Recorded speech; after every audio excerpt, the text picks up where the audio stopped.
Appleton started as a small village on the Fox River. Incorporated in 1857, the city quickly grew to be a center of manufacturing and trade. By the latter half of the 19th century, paper mills began to dot the shores of the river. The growth of the paper industry brought jobs to the new city, and jobs brought people ready for a new life in what was still the frontier. By the late 1880s, Appleton's mills dominated the paper industry. Wood fiber wasn't the only product in demand, and Wisconsin farmers needed mills for their wool. In 1880, the Courtney Woolen Mill joined the burgeoning paper industry on the banks of the Fox River.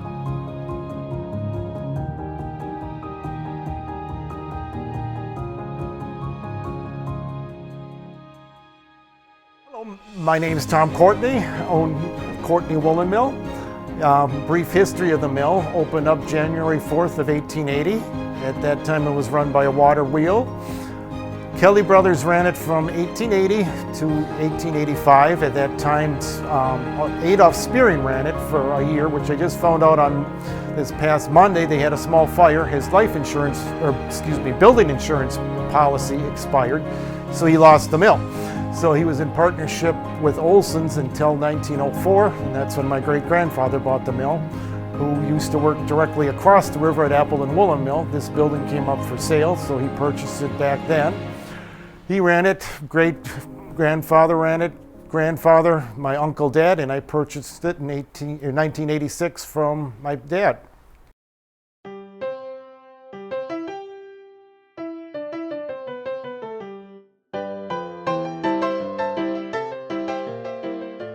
This will grab the fiber, carry it up, weight, we'll drop it down into the next apron and pulls it into the carding machine.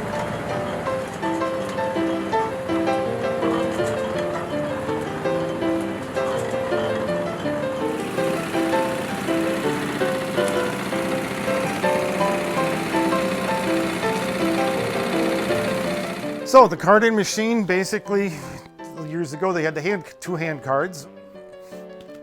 And as you comb the fiber out, it runs in opposite directions. So the carding machine would do the same thing. Workers and strippers, wires are in the opposite directions, and as it goes over the fiber, it'll comb that out.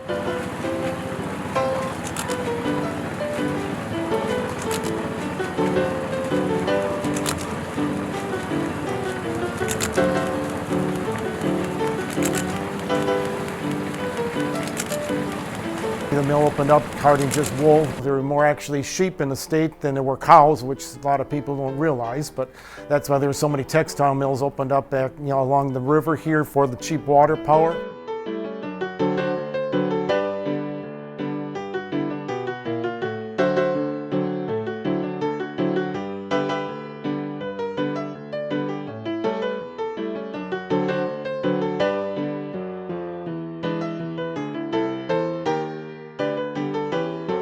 As far as the water wheel goes, that was on the far corner of the mill, which was put in 1880. And at that time, when low water power was, they did have a steam engine to run the carding machines also, when they didn't have enough oomph from the river to run the water wheel. We do have records that they did purchase a water turbine from North American Hydro in 1917. So water wheel from 1880 to 1917, and then the canal was filled in. Don't have an exact date, sometime in the mid-20s, they converted everything to electricity.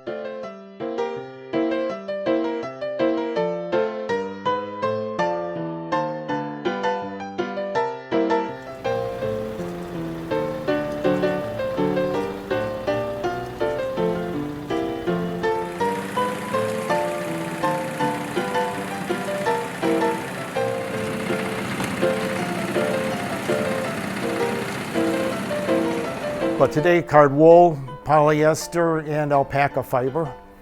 And majority of the customers are from all over the state, but I do ship out through the Midwest also. Make batting sizes, the wool polyester from crib to king size bats, all on the 1880 carding machines.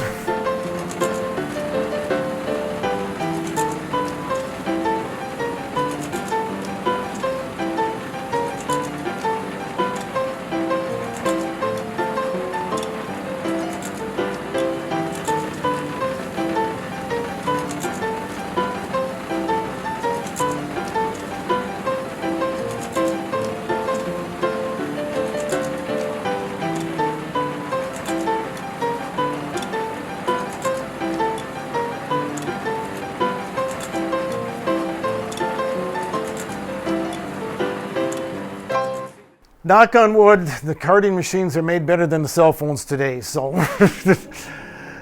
There being 1880, if something breaks, a lot of times you'd have to jury rig something, or they really don't break down that much. I mean, belting will break, but it's really nothing to fix a belt.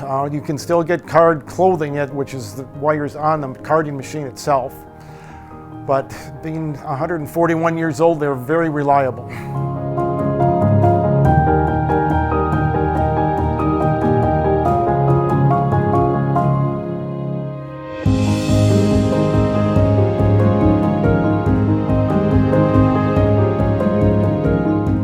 I always liked Grandpa's signature when I found that like 35 years ago carved in there, and that was always interesting. So